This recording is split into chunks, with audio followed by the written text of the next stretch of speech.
छलावा एक ऐसी चीज जिसे ना आज तक इंसान समझ पाया है और ना ही इसे जान पाया है।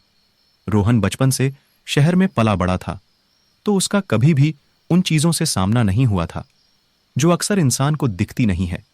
इस बार भी वह हमेशा की तरह कुछ दिनों के लिए ही गांव आया हुआ था। वो जब भी गांव आता था अक्सर गांव के विश्वास से भरी चीजों को छेड़ा करता था और उनको अंधविश्वास साबित करने की कोशिश करता। आज तक ना जाने उसने गांव के कितने नियम तोड़े थे, जैसे कि रात को पीपल के पेड़ के नीचे सोना और उस पर बंधे हुए धागों को खोल देना, रास्ते में पड़ी किसी भी चीज के ऊपर पैर रख देना।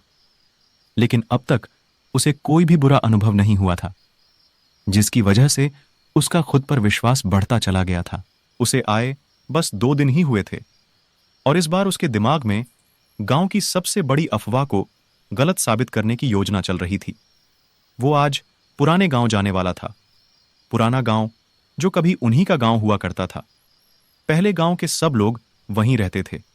गांव में सब कुछ ठीक था, पर गांव वालों को पता नहीं था कि गांव की ही एक बुढ़िया तंत्र मंत्र में फंस गई थी और रात को वो चुपके से गांव में अपने तंत्र मंत्र के काम को अंजाम देती थी। धीरे धीरे उस चीज का गांव पर बुरा असर होने लगा। गांव में अजीबोगरीब चीजें होने लगी थीं और एक दिन सुबह वो बुढ़िया मरी हुई मिली। उस समय उसके सामने तंत्र मंत्र से जुड़ी हुई चीजें थीं, जिसको देख गांव के लोग समझ गए थे कि ये इन्हीं चीजों का असर है। गांव वालों का मानना था कि अब यह गांव सुरक्षित नहीं है, इसलिए सब ने मिलकर वो गांव छोड़ दिया और थोड़ी ही दूर नया बसेरा बना लिया। तब से उस जगह के बारे में लोगों की कई तरह की बातें थीं। उनका मानना था कि उस गांव में अब उस बुढ़िया की आत्मा है। जो भी इंसान रात में वहां जाता है वह उसे अपने छलावे में फंसा देती है। गांव के लोग तो उस गांव को छलावे का गांव के नाम से ही बुलाते थे, लेकिन रोहन को इन सब बातों से कुछ लेना देना ही नहीं था। उसे तो बस यह साबित करना था कि वह सब झूठ और बस एक अफवाह है। शाम वो किसी की बाइक लेके वहां जाने के लिए निकल पड़ा। सूरज डूबने में कुछ वक्त बाकी था। अंधेरे की चादर हल्के हल्के आसमानों में फैलती चली जा रही थी और चांद की परछाई आसमान में नजर आने लगी थी। जैसे जैसे अंधेरा बढ़ने लगा था, आसपास ठंड बढ़ती जा रही थी। गांव से निकलते वक्त लोगों की थोड़ी बहुत हलचल दिखाई पड़ रही थी, लेकिन जब वो गांव से बाहर निकल गया और उस रास्ते में जाने लगा तो धीरे धीरे आसपास का सन्नाटा बढ़ता चला गया और अंधेरा और घना होता चला गया। वो तेजी से बाइक चलाते हुए गांव के अंदर दाखिल हो गया। गांव एकदम वीरान पड़ा हुआ था। चारों तरफ किसी भी तरह की कोई हलचल नहीं थी। वह गांव ऐसा था जैसे कोई शमशान घाट हो। एक अजीब सी आवाज को सुनते ही रोहन ने अचानक से गाड़ी को रोक दिया। वो किसी बच्चे की आवाज थी, लेकिन उसे आसपास देखने पर कोई भी चीज नजर नहीं आ रही थी। कुछ पल बाद उसे एक बिल्ली चलकर आती हुई दिखाई दी। वह बिल्कुल बाइक के सामने आकर खड़ी हो गई। रोहन उसे गौर से देख रहा था। उस बिल्ली ने बाइक की तरफ देखा। बाइक की तेज रोशनी में उसकी आंखें चमक रही थीं कि इतने में ही उस बिल्ली ने आवाज की। रोहन को पता चल गया था कि पहले बच्चे वाली आवाज भी बिल्ली की ही थी। उसने इस चीज पर ज्यादा ध्यान नहीं दिया और बाइक स्टार्ट करके आगे जाने लगा। रोहन ने बाइक तो स्टार्ट कर दी थी, पर वो बिल्ली डट के अभी भी वहीं खड़ी थी। बाइक की आवाज से भी वो जा नहीं रही थी। वो तेजी से बिल्ली के साइड से होकर निकल गया। आगे जाने पर उसने पीछे मुड़कर देखा तो बिल्ली वहां नहीं थी। वो हल्की सी मुस्कान के साथ मन ही मन सोचने लगा, अच्छा हुआ गांव का कोई नहीं है मेरे साथ, वरना इस बिल्ली को भी छलावा बोल देता। रोहन गांव की दहलीज के अंदर आ चुका था। थोड़ी ही देर बाद उसको अपने पीछे बाइक पर किसी के होने का एहसास हुआ, लेकिन जब उसने मुड़कर देखा तो वहां कोई नहीं था। वहां तो किसी भी इंसान का नामो निशान तक नहीं था। तभी उस सन्नाटे को चीरते हुए किसी की जोर जोर से चीखने की आवाज रोहन के कानों पर पड़ी। रोहन उस आवाज को भली भांति जानता था। वह आवाज किसी और की नहीं बल्कि उसी की थी। एक पल के लिए उसका शरीर कांप उठा। वो अपने आप को लाख समझा रहा था कि यह सब उसका वहम है, लेकिन उस आवाज ने उसे पहली बार अंदर तक डरा दिया था।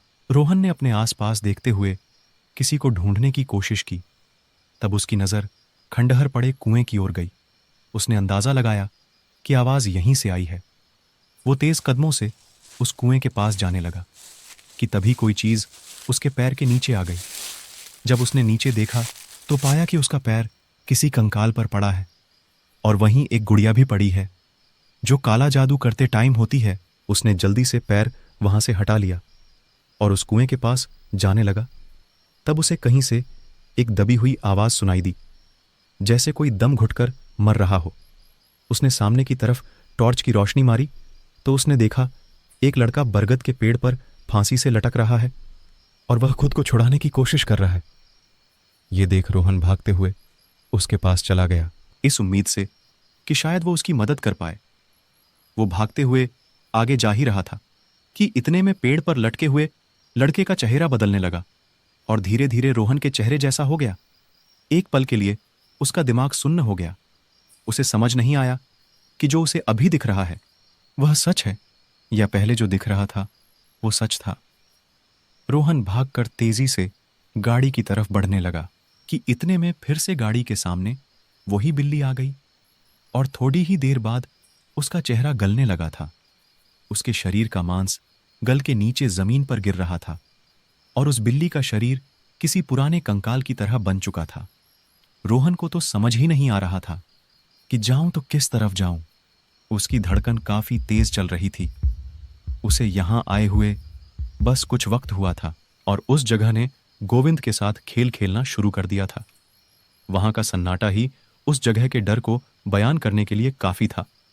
रोहन के कदम डरते हुए पीछे होने लगे कि एक बार फिर से उस सन्नाटे के बीच में से एक आवाज उसके कानों में गूंजने लगी।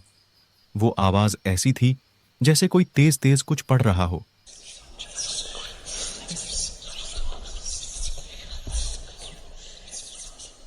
उसने अपने माथे का पसीना पोंछते हुए अपने साइड में देखा। वो देख अब उसको कोई भी संदेह नहीं था कि यह जगह छलावे से भरी है। वहां एक बूढ़ी औरत कुएं के पास बैठकर कुछ तंत्र मंत्र कर रही थी और उसके सामने रोहन ही लेटा हुआ था। यह देख रोहन बिना कुछ सोचे बस बाइक की तरफ भागने लगा। पीछे से उस बुढ़िया की हंसने की आवाज आ रही थी, मानो जैसे वो रोहन पर हंस रही हो। वो भागते हुए अपनी बाइक के पास गया। वो बाइक स्टार्ट करने की कोशिश करने लगा। वो सामने उस बुढ़िया को देखते हुए बाइक को स्टार्ट कर रहा था कि तभी उसे गांव के लोगों की बात याद आ गई जो वो अक्सर बोला करते थे कि छलावा हमारे दिमाग से खेलता है और जिसने उसके सामने अपने दिमाग को काबू कर दिया वो उससे बच भी जाता है। उसे यह समझ आ गया था कि अब तक उसने जिस जिस चीज को देखा था वह सब वहम था। वो बुरी ताकत उसे अपने जाल में खींचने के लिए कुछ भी कर सकती है। उसे बस अपने दिमाग पर भरोसा करना है और डर पर काबू रखना है। उसने बुढ़िया की साइड देखना बंद कर दिया और नीचे बाइक को देखते हुए बाइक स्टार्ट करने लगा। वो अपने दिमाग को काबू करके अपनी पूरी कोशिश कर रहा था और वो छलावा उसको छलने के लिए हर चीज कर रहा था। कभी वो बुढ़िया उसके पीछे से कान में उसका नाम लेती, कभी हंसती, कभी बिल्ली का रूप लेके उसके बाइक के ऊपर बैठ जाती। थोड़ी ही देर में रोहन ने बाइक स्टार्ट कर दी थी। वो बिना कहीं देखे बस सीधा उस जगह से बाहर जाने लगा। रोहन बाइक के शीशे से देख रहा था। छलावा अभी भी उसके साथ उसकी बाइक के पीछे बैठा था और उसको देख के हंस रहा था। अब रोहन बस उस गांव से बाहर निकलने ही वाला था कि तभी छलावे के हाव भाव बदलने लगे। पहले वो बहुत हंसी मजाक में रोहन के साथ खेल रहा था, पर अब रोहन को गांव से निकलता देख वो बहुत गुस्सा हो चुकी थी। पीछे से आती उसकी हंसी की आवाज गुस्से भरी आवाज में बदलने लगी थी।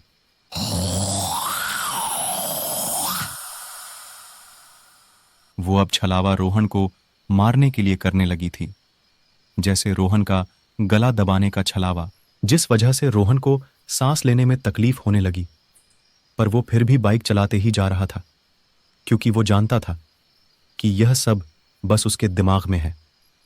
रोहन को सामने गांव का एग्जिट नजर आ रहा था। अब उसके मन में एक संतुष्टि थी कि तभी अचानक वो ही बिल्ली उसके बाइक के सामने आ गई। पर इस बार रोहन ने बाइक नहीं रोकी और सीधा बिल्ली के ऊपर से बाइक चला दी और गांव की दहलीज से बाहर आ गया। उसने बाइक के शीशे से देखा कि क्या वो बिल्ली सच में कोई बिल्ली थी या फिर से वही छलावा था। और वही हुआ जो तब से उसके साथ हो रहा था। वो एक छलावा था और गांव के अंदर उसे वही बुढ़िया खड़ी हुई दिखाई दी। तो दोस्तों, यह थी आज की कहानी। यदि आपको आज की यह कहानी पसंद आई तो वीडियो को लाइक करके चैनल को सब्सक्राइब करें। हेलो दोस्तों, अगर आप हमारे चैनल से नए जुड़े हैं तो हमारे चैनल भूतोपीडिया को जरूर सब्सक्राइब करें